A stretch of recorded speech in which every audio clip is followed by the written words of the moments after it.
October 1944, Germany's military position was fraught with danger. To the east, the Soviets were already in Hungary and Czechoslovakia and driving towards East Prussia. To the south, German troops were steadily being beaten back in northern Italy as they tried to block the Allied advance towards the German homeland.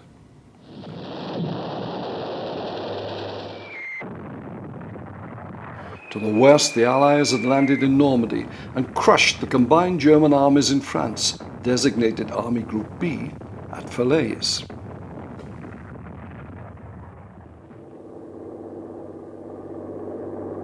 General Patch's 7th US Army had pushed north to the German border from the Mediterranean, and the British 2nd and the US 1st and 3rd Armies had driven the Germans back through northern France, Belgium and the Netherlands towards northern Germany.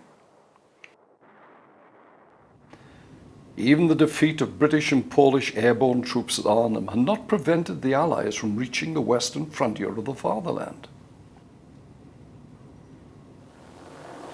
All that stood between the Allies and the Fatherland was the impressive, but totally inadequate, West Wall or Siegfried Line.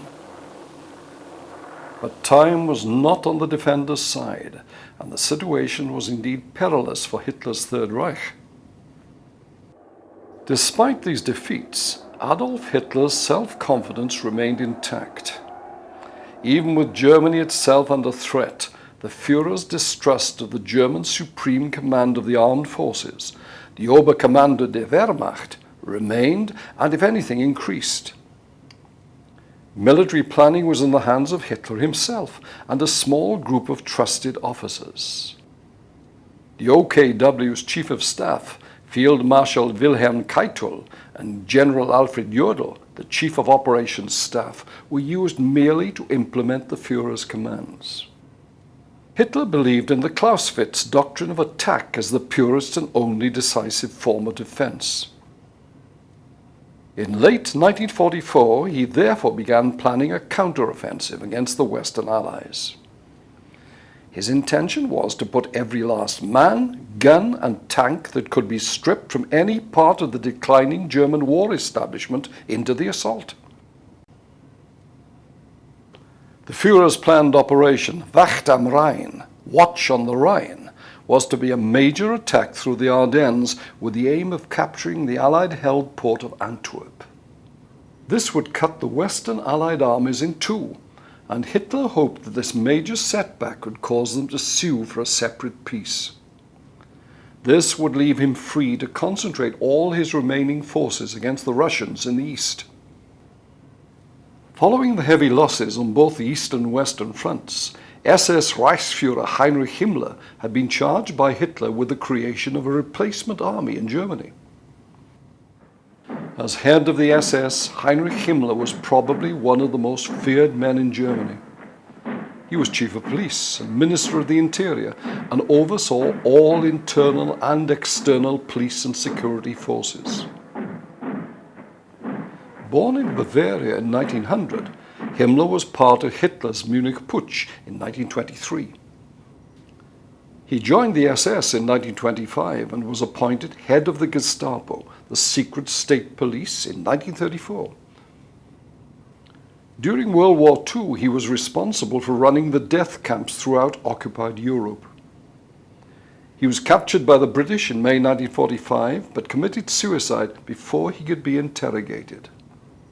Hitler was convinced that too many officers and men had gravitated into headquarters staffs and the administrative and security services. He was enraged by the growing disparity between Russian strength and combat strength. The replacement army comprised a hodgepodge of Kriegsmarine, Navy, and Luftwaffe, Air Force, units formed to fight as infantry. Its main strength, however, was drawn from the enlistment of every able-bodied man from the age of 16 to 60 into the Volkssturm, the equivalent of Britain's Home Guard.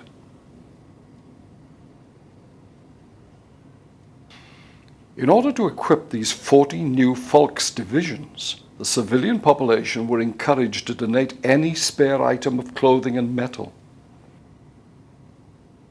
Collection centers were set up throughout the Reich. Warm overcoats and boots were particularly important.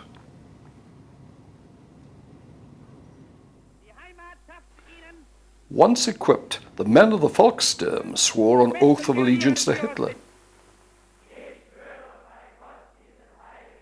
I swear by Almighty God that I will honor and obey the Führer of our people, Adolf Hitler, head of the armed forces, and that I will serve him bravely and sacrifice my life for the German Reich.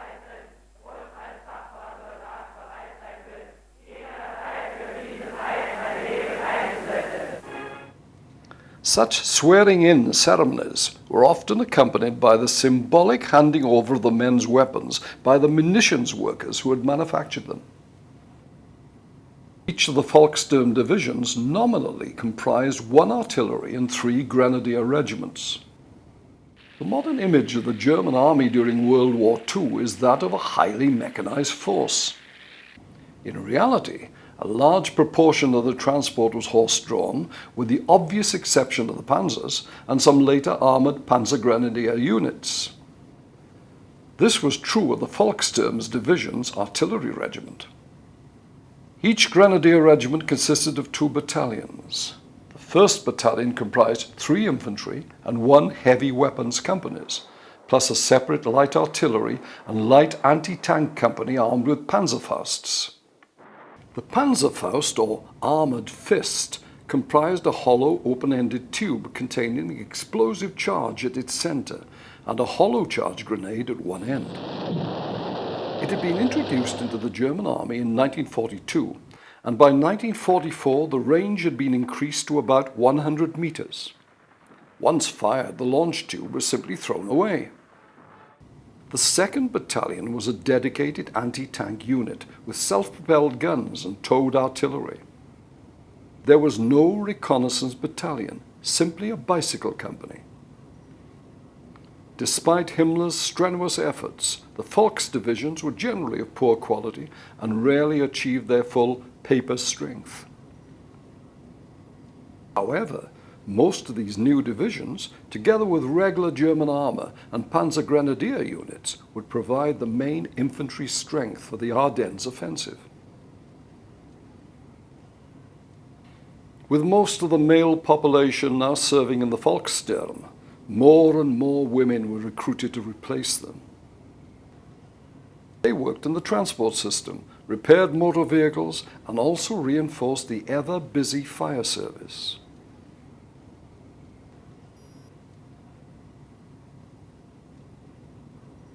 Hitler's original operational order of the 10th of November 1944 called for the pre-assault concentration of 38 divisions, plus independent Volksartillery and Volkswerfer, or People's Launcher Brigades. This was to be completed by the 27th of the same month. However, postponement of the Ardennes attack became unavoidable.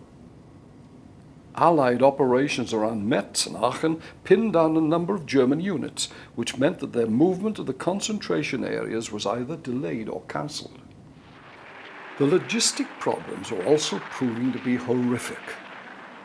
Units slated for Operation Wacht am Rhein had to be brought up from as far away as Norway and East Prussia. With Allied air superiority over Germany virtually complete, the German transport system was now under daily attack. Ingenious decoys were used by the Germans, such as winching a truck complete with dummy passengers along a road to try and lure roving Allied ground attack aircraft into a honeypot of hidden anti-aircraft guns. But this rarely worked successfully. The Reichsbahn, the German railways, reported to Hitler that 27 of the division-size rail movements were affected in some way by air attack, resulting in delays and damage to men and equipment. Some divisions were forced to march the last 50 to 60 miles to their former positions on foot. And the Führer's problems didn't end there. The preliminary movement of armour and vehicles consumed more petrol than anticipated. Such was the grave shortage of petrol that ingenious arrangements were made by the civilian population, such as towing delivery vehicles with trams. The chronic shortage of fuel further delayed Wacht am Rhine until fuel stocks could be replenished. The delays also gave the generals time to suggest changes to the plan. Field Marshal Walter Model was still commanding a reorganized Army Group B after the disasters in France. He proposed Operation Herbstnebel, or Autumn Fog. As envisaged in the Führer's Operation Wacht am Rhine, his command would make the first assault, but at this late stage he even suggested that the whole offensive should be switched north. This would cut off 20 Allied divisions which had established a salient in the west wall, east and northeast of Aachen. The Führer's reply was, as usual, emphatic. The intention, the organization, and the objective of this offensive is irrevocable. One thing did change, however. Operation Wacht am Rhein was renamed Operation Herbstnebel. Finally, all was ready. The majority of men and equipment were in position. But Hitler's original plan for over 38 divisions had been whittled down, and now only 30 infantry and 7 panzer divisions would make the initial assault. Of the additional 10 divisions listed as the OKW reserve, who were supposed to make up the second wave, the availability of 7 of these divisions was highly dubious.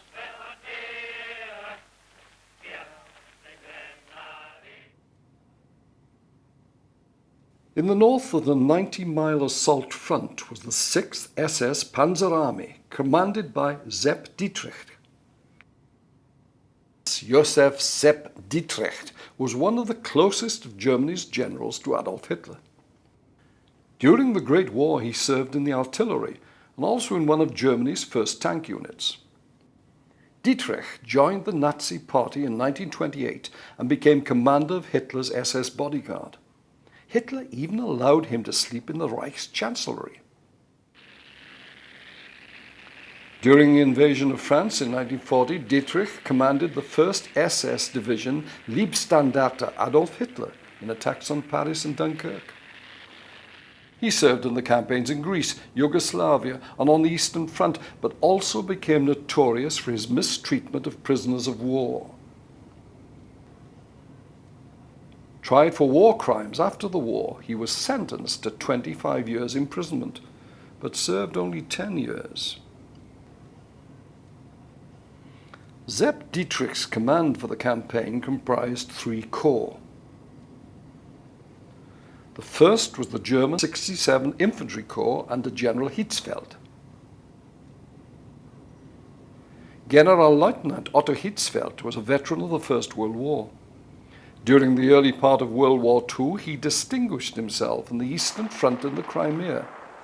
Here he was wounded 5 times and earned the nickname the Lion of Sevastopol.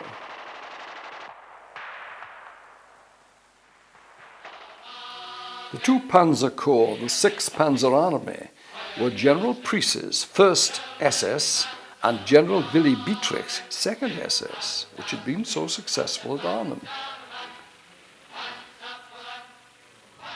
Generalleutnant der Waffen-SS Hermann Priess had assumed command of the 3rd SS Division Totenkopf in 1943. In October 1944, he became the commanding officer of the 1st SS Panzer Corps. For Herbstnebel, his corps would be spearheaded by Kampfgruppe Piper in the drive for the Meuse and beyond. The Kampfgruppe, or battle group, was commanded by Joachim Piper. He had become Heinrich Himmler's personal adjutant in 1938 and had been with the Reichsführer during the campaigns in Poland and France. He had transferred to the 1st SS Division, Leibstandarte Adolf Hitler, in October 1941, and saw action in Russia, Italy, and Normandy. At the time of the offensive, he was an Obersturmbannführer, commanding the 1st SS Panzer Regiment. Johann Peiper was plagued by an impossible timetable dictated by Hitler himself, and his tanks became progressively short of fuel and ammunition.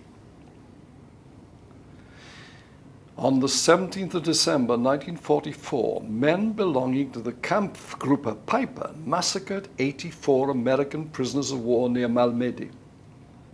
This was not an isolated atrocity. Before this, in Hunsfeld, men of the battle group had killed several American prisoners in cold blood. Another massacre of POWs was reported in Bulge. After the massacre near Malmedy, it was reported that men of Peiper's battle group killed at least 8 more US POWs in Lineville. Other prisoners were executed in Stavelot, Cheneux, La Glaise, and Stoumont between the 18th and 20th of December. The Germans were then trying to regain control of the bridge over the river Amblève, crucial for allowing reinforcements and supplies to reach Kampfgruppe Peiper. On the 19th, in the area between Stavelot and Trois Ponts, Peiper's men massacred a number of Belgian civilians. Eventually, Peiper's battle group would be declared responsible for the death of 362 prisoners of war and 111 civilians of all ages. After the war, Hermann Priest was convicted of involvement in the Malmedy massacre and was sentenced to 20 years imprisonment. He was released in 1954. Like his commanding officer, Johann Peiper was also tried after the war for the Malmedy and other massacres. Though Peiper denied ordering the execution of prisoners of war, he was sentenced to death, but this was later commuted to life imprisonment. He in fact served 11.5 years before release and moved to France. In July 1976 he died, when it is believed his home was firebombed by former members of the French communist resistance. In the center of the front was the Fifth Panzer Army, commanded by General von Manteuffel. General der Panzertruppen Hasso Eckhard von Manteuffel served in the cavalry during the First World War. After 1941, he served first in Russia and in North Africa. In 1943, he returned to the Eastern Front and was known for his tactical skill in armored warfare. After the war, he was a prominent proponent of rearmament and was responsible for providing the new name for the post-war German army, the Bundeswehr. The Herbstnebel, the 5th Panzer Army, consisted of the German 66th Infantry Corps led by General Lucht, together with 58 Panzer Corps, General Kruger commanding, and 47 Panzer Corps under General von Lüttwitz. General der Panzertruppen Walter Kruger had served in the cavalry during the First World War and in the Reichswehr between the wars. He assumed command of the 58th Corps in July 1944. The southern end of the front was held by General Brandenberger's 7th Armee, which comprised 3 infantry corps and was very much the junior partner in the offensive. Panzertruppen Erich Brandenberger served in the artillery during the First World War. During the Second World War, he commanded the 8th Panzer Division in Russia and went on to the Corps Command there. Erich Brandenberger was captured in May 1945 and released from US captivity in 1948. 53 Corps was led by General Graf von Rottkirch. 80 Corps was headed by General Beyer, while 85 Corps was under the command of General Kneiss.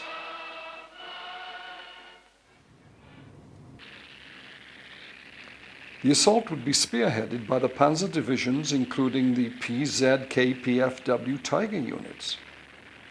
The Tiger 1s and the new Tiger 2s were not normally allocated to the panzer divisions, but operated as independent battalions under Corps control.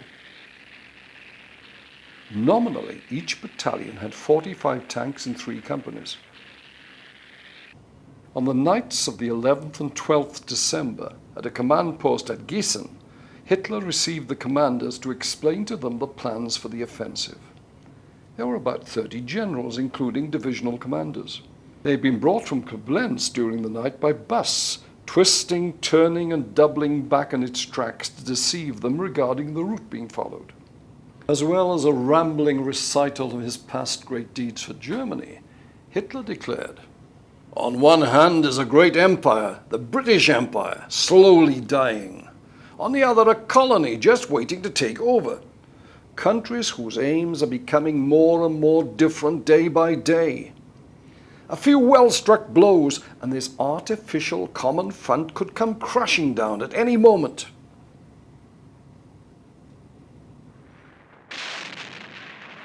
On the 16th of December 1944, Operation Herbstnebel, Autumn Fog, was launched. Initially, it lived up to its name, with mist and low cloud cover preventing the Allies from using their massive superiority in air power.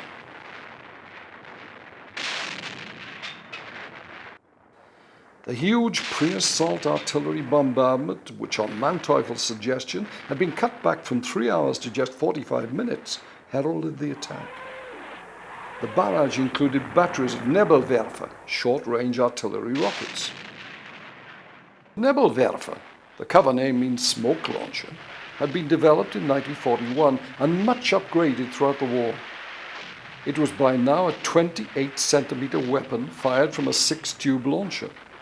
It was not very accurate, but when fired by single batteries or even whole regiments, was designed to lay down a saturation barrage. With a range of about 1,200 yards, the use of the Nebelwerfer during the campaign was really limited to the pre-assault bombardment. They were slow to move and reposition, and greater priority was given to the infantry and armoured units on the congested roads of the Ardennes. Throughout the early days of autumn fog, the weather became of vital importance. On the second day of the German offensive, one GI described the situation as weather overcast, cloudy with penetrating cold, snow flurries turning to rain, poor air observation, but some reconnaissance over Holland and Luxembourg, ground soft and roads muddy and slick. They just couldn't abandon us in the line on the ridge. We were Americans. Somebody ought to have come to rescue us. Initially, the Allied defenses were in total confusion. This was reinforced by the discovery that the Germans, under the codename Operation Greif, had inserted special units under the command of Otto Skorzeny behind the Allied lines. SS Obersturmbannführer Otto Skorzeny had joined the Leibstandarte Adolf Hitler in 1939. He fought in Holland, France, the Balkans, and Russia. During 1942, he was wounded on the Eastern Front, and during the enforced recuperation, he had studied all the works on guerrilla and commando tactics and sent a number of proposals to Hitler. The Führer accepted these, and Skorzeny became Germany's expert in unconventional warfare. Otto Skorzeny was responsible for the rescue of the Italian leader Benito Mussolini from the Gran Sasso after he'd been overthrown and imprisoned by the Italian government. Skorzeny planned the unsuccessful attempt to assassinate the Big Three, Stalin, Roosevelt, and Churchill, at the Tehran Conference in 1943. The next year, he was involved in planning the capture of the Yugoslav partisan leader, Josip Broz Tito, but it was a complete disaster. In October 1944, Skorzeny was sent to Budapest to kidnap Miklos Horthy, the son of the regent of Hungary. This forced his father to resign in place of the pro-German Ferenc Szalasi. During Herbstnebel, Skorzeny's units, dressed in GI uniforms and speaking English with American accents, caused considerable confusion by changing signposts and misdirecting traffic. A handful of his men were captured and spread a rumor that Skorzeny himself was personally leading a raid on Paris to kill or capture General Eisenhower.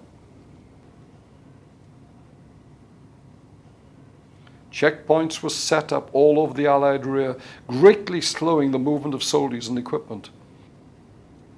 The frequent checking of passes and identities applied even to the top generals. Not only was a manhunt started for Skorzeny, but because his men had been captured in American uniform, they were later executed by firing squad. Prematurely, the Führer announced, "The enemy has had to abandon all his plans for attack. He has had to throw in units that were fatigued. His operational plans must be completely upset. As much as I may be tormented by worries, nothing will make the slightest change in my decision to fight on till at last the scales tip to our side. We shall then smash the Americans completely. Then we shall see what happens. I do not believe that in the long run the enemy will be able to resist 45 German divisions. We shall yet master fate." On the 18th of December, an alarmed Ernest Hemingway, reported for Collier's magazine, wrote to his mistress in Paris. "Weather improved and aircraft can operate in support of ground troops. Warmer temperatures leading to a thaw which confines tanks to the road. There's been a complete breakthrough, kid. This thing could cost us the works. Their armor is pouring in. They're taking no prisoners." This wasn't quite true, as eventually 21,000 American troops would be reported as missing or in German hands.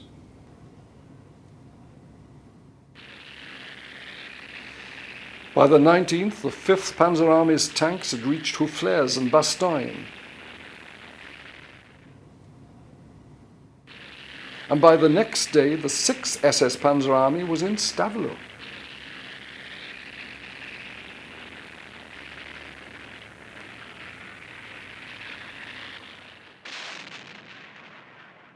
On the 21st, the US 101st Airborne Division had been encircled in Bastogne and had to be resupplied by air during breaks in the weather.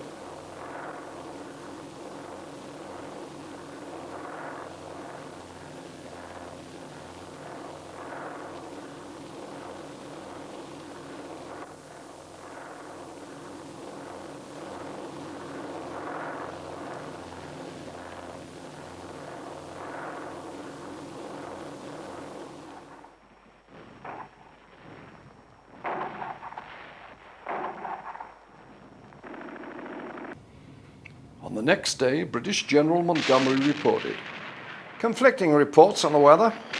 In the north, the 6th Panzer Army experiences rain and mud. In the center, the 5th Panzer Army has fog and snow. Limited air activity."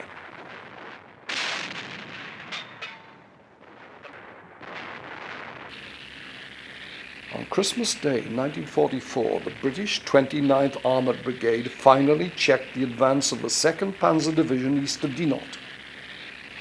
The armour had covered over 50 miles since the start of the offensive, but was at least 60 miles short of its objective on the Belgian coast. The next day, US armour reached Bastogne and lifted the siege. But bitter fighting still continued in this and the Houfflers sector.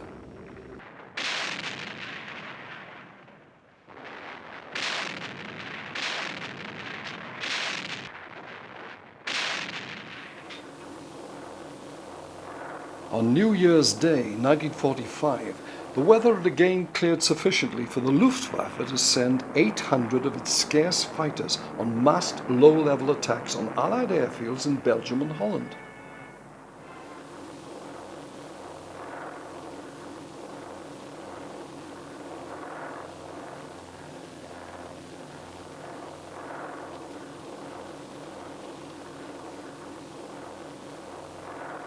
During Operation Bodenplatte Hermann, over 140 of the inexperienced German pilots were killed, and 349 of the Luftwaffe's precious aircraft were either downed or damaged.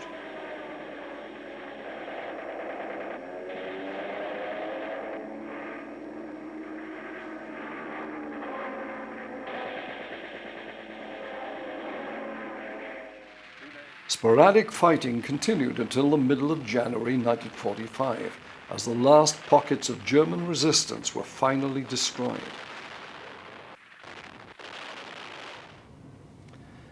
US dead in the Battle of the Bulge eventually totaled over 8,600, with 47,000 wounded.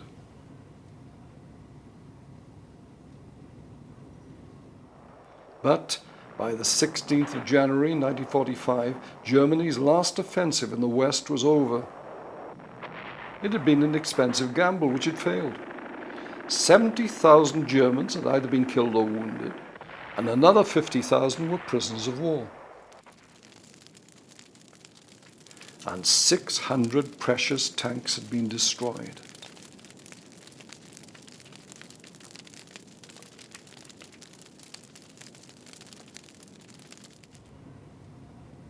Following the offensive in the West, Hitler raged, "The time has come to admit that the army has betrayed not only myself, but also Germany. I have put too great a reliance upon its generals."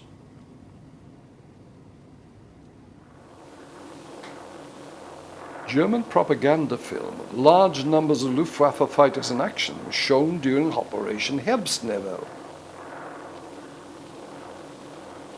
In reality, the Germans had lost almost 2,000 aircraft, and despite the early bad weather, Allied air supremacy was never in doubt.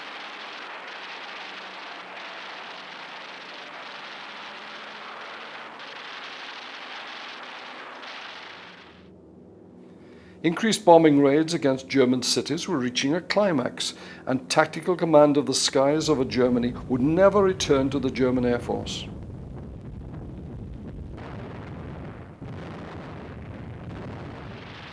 As Hitler lamented, "What has happened to the Luftwaffe? It lies a broken wreck, unable to halt the Allied advance for 1 hour, let alone 1 day."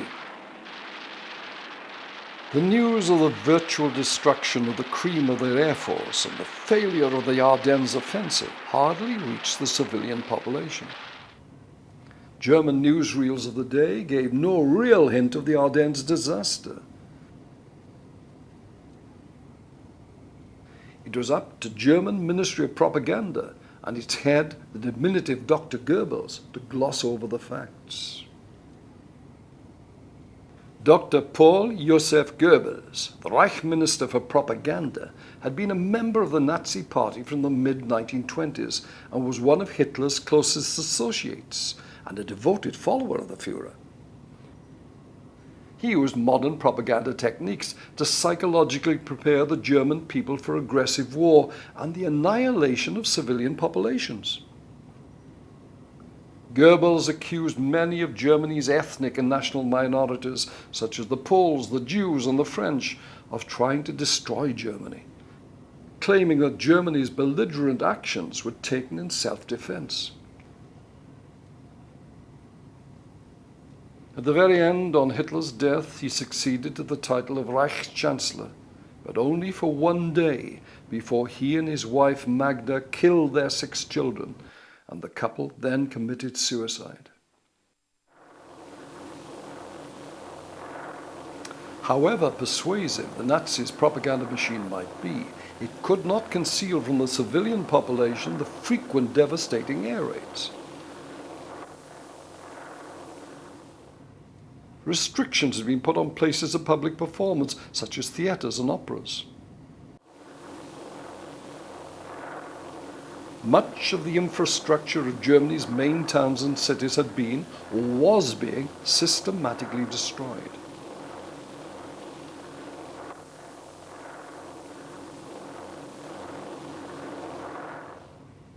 And the bomb damage was all around.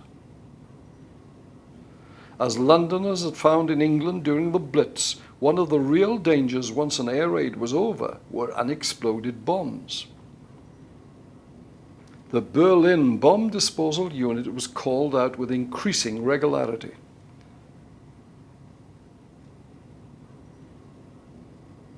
Bombs had to be defused by hand, often under the gaze of very worried onlookers. And once the fuse had been removed, the main explosive charge in the bomb had to be detonated in a controlled explosion. With the failure of Operation Herbstnebel, civilian labour was desperately needed to reinforce the northern sectors of the West Wall in the face of the anticipated Allied counteroffensive. Despite the failure of the Ardennes offensive, there were still strong defensive positions, such as in the Ruhr, which would hopefully delay any Allied offensive. Anything that could buy Hitler time, or some miracle that would ensure an armistice with the Western Allies and the ability to confront the Soviets alone. However, on the 4th of February 1945, Prime Minister Churchill, President Roosevelt, and Marshal Stalin met at Yalta in the Crimea. Here Stalin succeeded in winning major concessions from the ailing US President. These included agreement on territorial gains in the Far East in exchange for declaring war on Japan. Also agreed was that, after Germany's defeat, the country would be divided into 4 zones of occupation. Finally, and as important from Stalin's point of view, was that the Western Allies agreed to stop on the line of the River Elbe, thereby giving the Soviets a free hand to the east. Given this limitation as to how far they could attack eastwards, the Allied commanders in the west now had to position the 3 army groups at their disposal to strike into the German fatherland.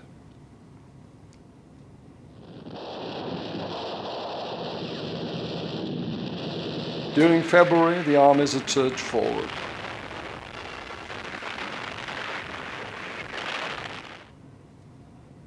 One major problem for the Allies was the need for resupply. Everything from food, guns, ammunition, oil and gasoline had to be brought up from the English Channel and North Sea ports along what were called the Red Ball supply routes.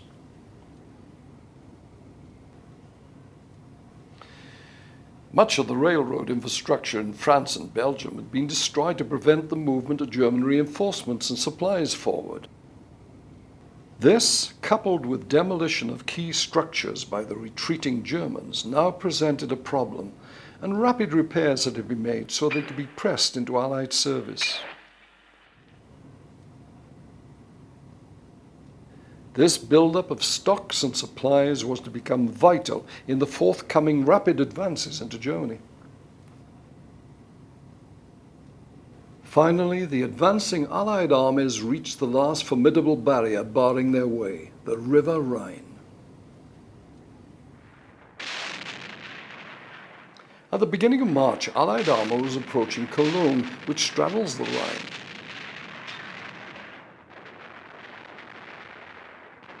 Fighting in the approaches to the city was brisk.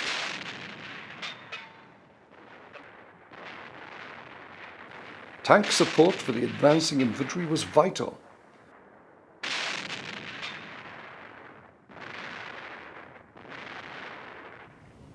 German resistance within the city was sporadic in places, but there was always the danger of snipers. Many of the city's trams had been used to barricade the streets, and these had to be removed by somewhat unconventional means. And beyond Cologne lay the Ruhr. The area of the Ruhr had been the powerhouse for Germany's war effort. Here, the abundant and easily worked coal mines fed the plants which forged the steel used to maintain the Nazi war machine.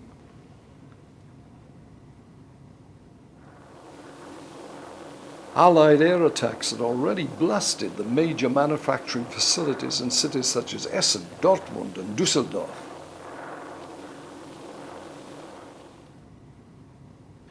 Nothing better illustrated the desperate need to defend the Ruhr than the transfer of miners from the vital German coalfields to help build up additional defenses for this strategically important area. On the 7th of March, the day after Cologne fell, the US First Army got a lucky break. Reconnaissance elements discovered that the Ludendorff railway bridge at Remagen was still standing. all the other bridges along the Rhine had either been bombed or demolished by the Germans. The bridge was also strong enough to allow the Allies to cross immediately and establish a bridgehead. The Germans at first desperately tried to defend it and then to destroy this strategic crossing. The Allies worked desperately to repair any damage and expand their foothold into an area large enough to prevent German artillery from targeting the bridge. In desperation, V2s were fired against the bridge, but they missed widely. What had been intended as one of the Führer's offensive vengeance arsenal had now, through necessity, been turned into a defensive weapon. The V2s had been used earlier with some success to bombard the port of Antwerp in Belgium to prevent it being used as an Allied supply center. Otto Skorzeny was also ordered to sabotage the bridge, but his frogmen failed to drop the span. The battle for Remagen Bridge lasted a week, but the Allies were able to establish a substantial lodgement area on the east bank of the Rhine before the bridge collapsed.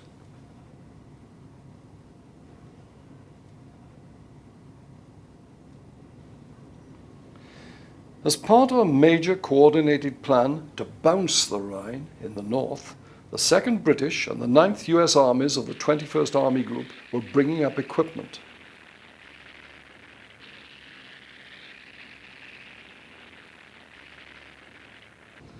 The assault across the river was to be made between Wesel and Reis. After meticulous preparations, on March the 24th, a heavy smokescreen was laid down to cover the attacking troops.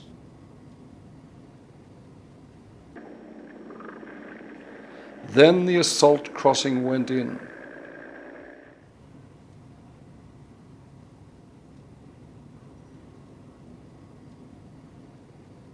The Germans were swiftly engaged.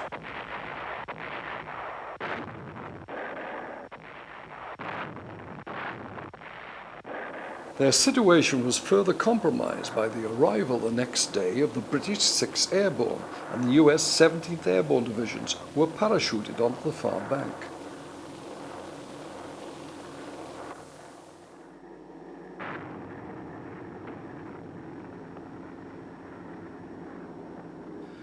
To help secure the river crossing, glider-borne infantry also arrived by air. The fighting was intense, but eventually Allied numbers overwhelmed the German defenders.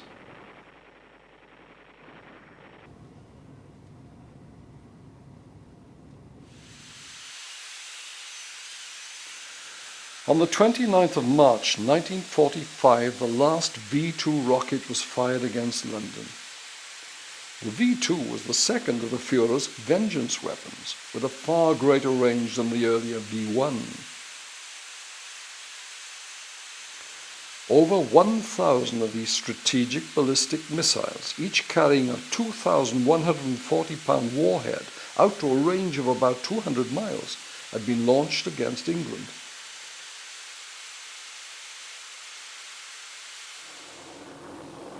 For the civilian population, they had been far more terrifying than the earlier, relatively slow-flying V1 doodlebugs. With the V1, they could hear its engine and learned that when it cut out, it was starting its terminal dive.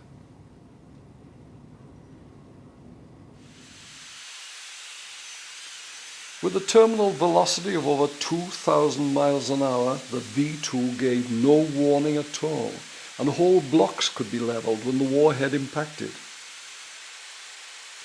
A total of 2,754 people died from the V2 attacks. There would now, however, be no more deaths from the missile, because all their launch sites were about to be overrun.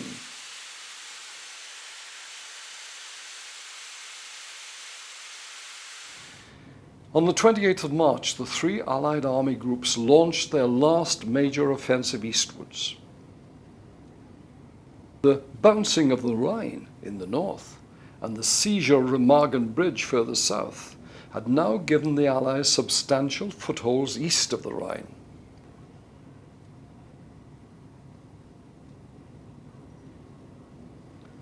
To the north, 21st Army Group, comprising the British 1st, Canadian 2nd, and US 9th Armies, thrust eastwards. The British and Canadians continued across the North German plain into northern Germany. The Americans struck south, forming one pincer to enclose the Ruhr.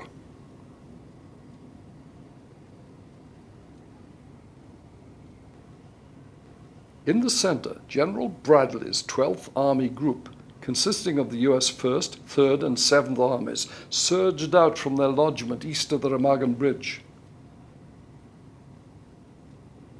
The 3rd and 7th Armies would advance to the Austrian, Czechoslovak, and Italian borders. As the 2nd Pincer intended to complete the encirclement of the Ruhr pocket, the 1st Army would move northwards to link up with the 9th US Army.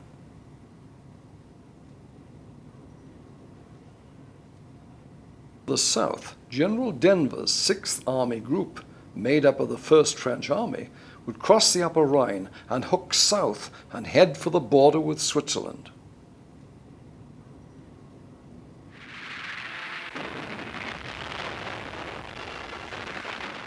The drive into southern Germany was typical of the last Allied push of April 1945.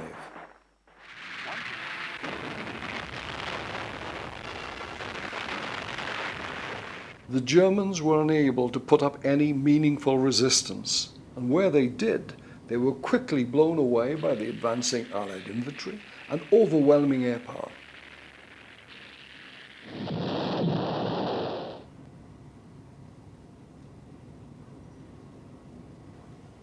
And there were a pitiful small number of starving survivors, most of whom were close to death.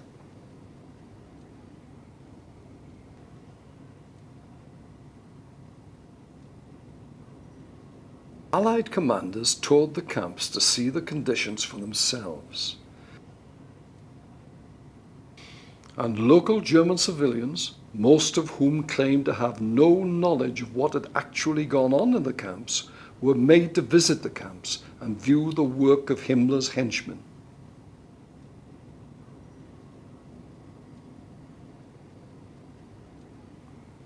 And the extent of the atrocities became apparent as more and more camps were liberated.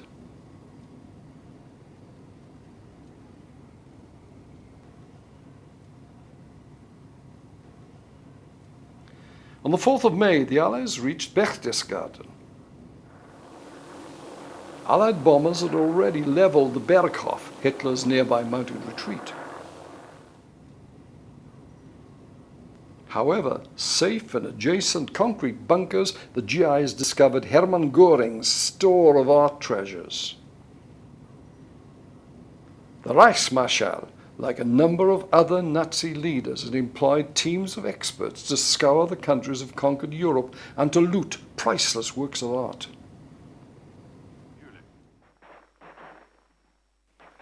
The Allies' drive eastward had isolated what became known as the Ruhr pocket, isolating it from the rest of Germany and depriving the Führer of any more weapons from the area.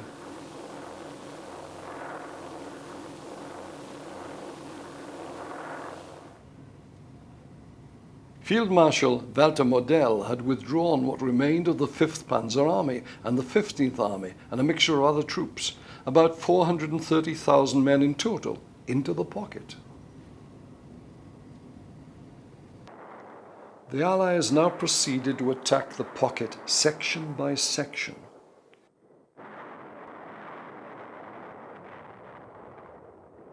Here the fighting was extremely bitter in the towns and cities, as well as in the countryside in between.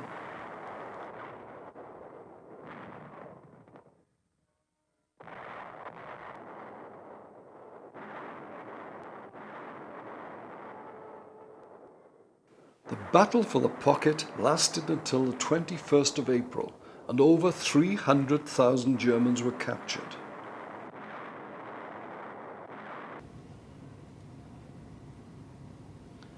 Rather than surrender and violate his personal oath to the Führer that he would fight to the death, Walter Model Hitler's fireman committed suicide.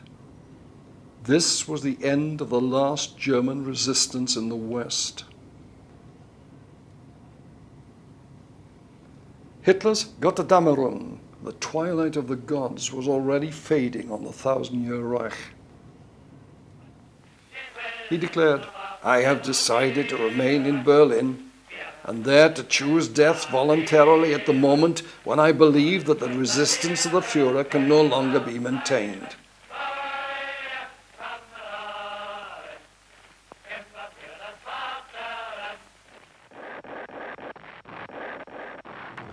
But it wouldn't be the Western Allies who brought about his final downfall, because the Russians were already in the woods and hammering at the eastern gates of the Fatherland.